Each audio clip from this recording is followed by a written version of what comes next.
Boa noite, povo de Deus, paz seja convosco. Hoje nós vamos investigar as 3 epístolas escritas pelo apóstolo João.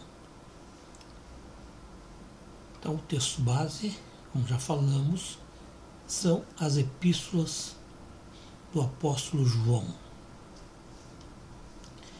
A primeira epístola, João direcionou aos cristãos de um modo geral. A segunda, para uma senhora não identificada, e a terceira epístola para um senhor chamado Gaio. Ao olharmos atentamente para essas epístolas, podemos observar algumas coisas que o autor deseja nos comunicar. O apóstolo João estava preocupado com os ensinos das heresias que os falsos mestres difundiam entre os cristãos da sua época. Essas heresias negavam a natureza divina de Cristo Jesus e ignoravam o seu grande amor.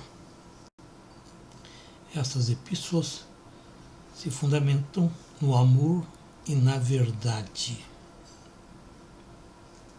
Como foi dito, a primeira epístola se destina à Igreja Mundial e enfatiza a necessidade de se guardar os mandamentos, demonstrando nosso amor por Cristo Jesus. O apóstolo João foi uma testemunha ocular de Cristo Jesus, pois ele era um dos seus discípulos nessa terra e testemunhou a sua morte e a sua ressurreição. O amor é ressaltado quando diz que o propósito desta vida terrena é nos tornar semelhantes a Deus por intermédio da expiação de Cristo Jesus. O apóstolo insiste dizendo que se alguém diz amar a Deus, mas não ama o seu próximo, esse alguém é mentiroso. Palavras declaradas no livro de 1 João, capítulo 4, versículos 20 e 21. Quando alguém ama verdadeiramente a Deus, a obediência deixa de ser um fardo e torna-se um deleite. Quem ama e ama a Deus, nada é impossível, porque aquilo que você faz é por amor e se torna algo gostoso de se fazer.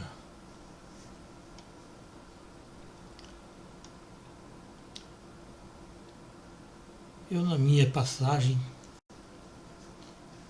pelo Evangelho, eu tenho visto pastores e obreiros dizerem estar cansados de tanto trabalho e que trabalhar para a obra de Deus é desgastante. Quando eu ouço isso,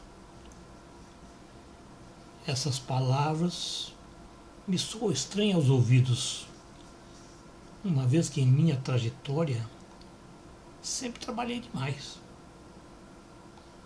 Mas o trabalho nunca me cansou, pois sempre fiz aquilo que eu gostava de fazer. E quando nós fazemos aquilo que nós gostamos, com toda certeza nós não sentimos o peso do trabalho.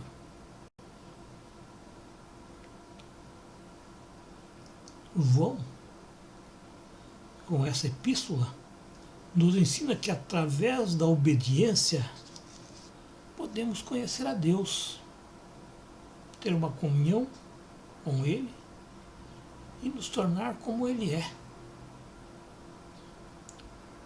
Também João nos ensina a identificar se um mestre é verdadeiramente de Deus ou não. Só o verdadeiro cristão, aquele que guarda os seus mandamentos e acredita que Cristo Jesus é Filho de Deus vivo, é que pode conhecer, para identificar realmente. João nos ensina que somos testemunhas de Cristo e devemos ser membros ativos da Igreja de Cristo Jesus dessa terra, testemunhando, comunicando e investindo na igreja local, pois somos a resposta de Deus para as necessidades humanas. Na segunda epístola, que é endereçada à Senhora eleita, Paulo alerta para que não seja admitido na comunhão da igreja falsos mestres. Ele se identifica como ancião para descrever sua idade, sua maturidade, experiência e autoridade ministerial. Não só ministerial, como também a sua autoridade espiritual acerca daquilo que ele está falando, daquilo que ele está narrando. Assim como João, nós precisamos estar alertas e preocupados em combater os falsos mestres, pois o nosso tempo está cheio deles. Mas esse combate deve ser feito com amor, não abrindo portas para qualquer pensamento e ação que foge a essa doutrina. Infelizmente, irmãos, em nossos dias, as igrejas, de um modo geral, estão abarrotadas de falsos mestres. Esses falsos mestres se valem do amor para negar a verdade. Ninguém pode negar que dentro da igreja visível há dois tipos de pessoas. Isso quer dizer, há os salvos e há os perdidos. Há os cristãos verdadeiros e os falsos cristãos. Há os que amam a Deus e buscam a sua glória, e aqueles que amam a si mesmo e procuram a sua própria glória. Então precisamos estar alentos de que dentro das nossas igrejas há esses dois tipos de pessoas. É o joio e o trigo. Precisamos combater o joio, mas nós não podemos permitir que junto com o joio o trigo também seja arrancado. A terceira epístola destinada a Gaio fala da necessidade de se hospedar e receber homens fiéis à palavra de Deus. João apresenta 3 personagens em sua missiva. Gaio, a quem a epístola foi enviada, era um líder tanto para os domésticos da comunidade como para os estrangeiros. Então ele era um líder realmente.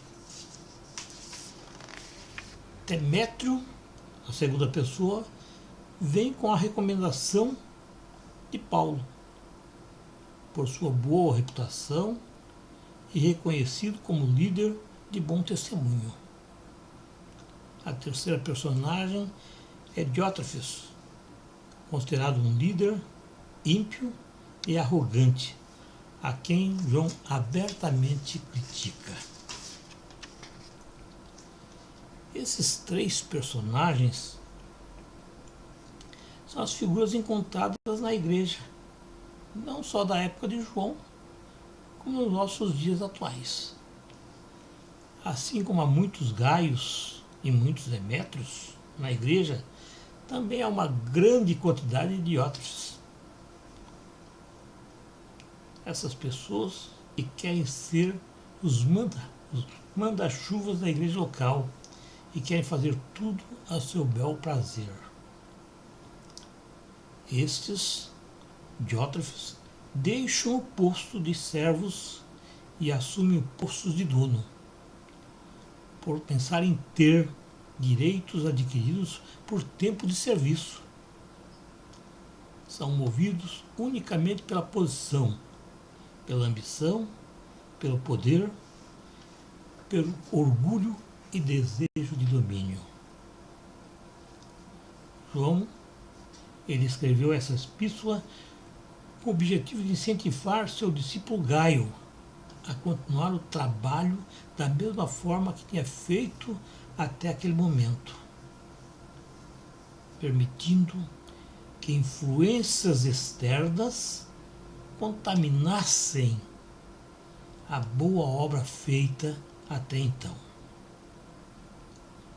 Em outras palavras, João está alertando Gaio a não imitar os maus exemplos de Diótrefes, mas que, se fosse seguir algum, então seguisse os exemplos benéficos de Demétrio.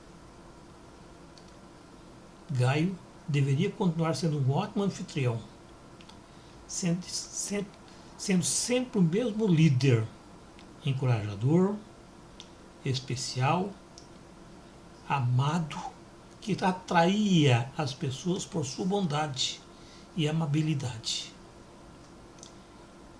de uma vida espiritual saudável e equilibrada, capaz de cuidar espiritualmente de seu rebanho e exercer a liderança sobre ela.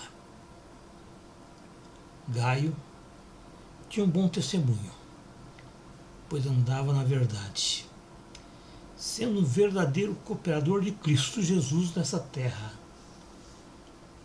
Ele abriu seu coração, abriu seu bolso, abriu seu lar para o bem da obra de Deus nesta terra.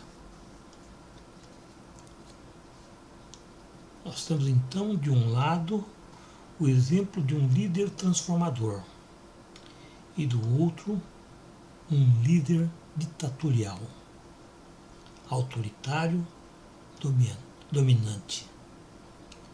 Diótrefes era um cristão carnal, diabólico e se constituía em um péssimo exemplo para a igreja que não valorizava o conhecimento e os resultados obtidos por seus subordinados, e além de repelir os enviados pelo apóstolo João. Diótrefes queria ser o primeiro. Ele queria ser o primeiro em tudo. E sua opinião era a única que valia alguma coisa. Ele agia de forma irracional e desonesta contra qualquer um que desafiasse a sua autoridade.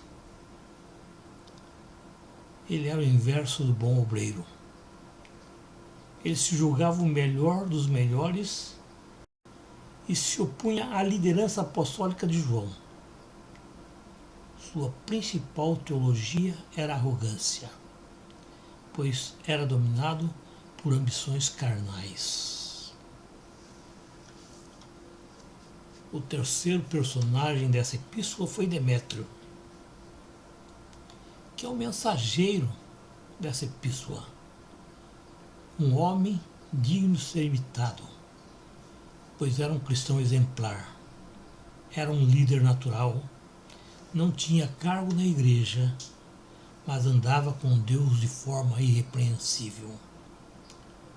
Ele se tornou um modelo padrão de referência.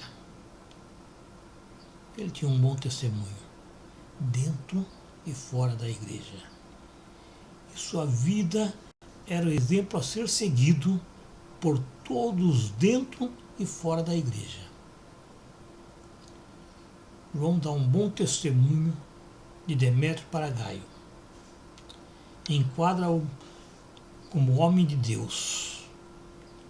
João sabia que Demétrio encontraria dificuldades com relação a Diótrefes, pois era possuidor de uma vida piedosa e serviço consagrado a Deus. Isso não agradava a Diótrefes. Diante do exposto, aprendemos que, sempre devemos encorajar e estimular os verdadeiros cristãos. Devemos imitar o bom e rejeitar o mal. Em todos os tempos, sempre existirá esses dois tipos de cristãos. Os diótrefes, cujo objetivo é embaraçar a obra de Deus, e os demétrios, exemplo de cristão a ser seguido. Para encerrarmos, quero deixar claro que não é difícil reconhecer os diótrefes dentro de nossas igrejas. Observe que eles gostam de falar a respeito de si mesmos e do que fazem para o Senhor. Julgam e condenam quem discorda deles. São doutores em rotular e classificar outros cristãos. Uma classificação feita segundo suas próprias intenções. Se acham conservadores da santa doutrina. Amém.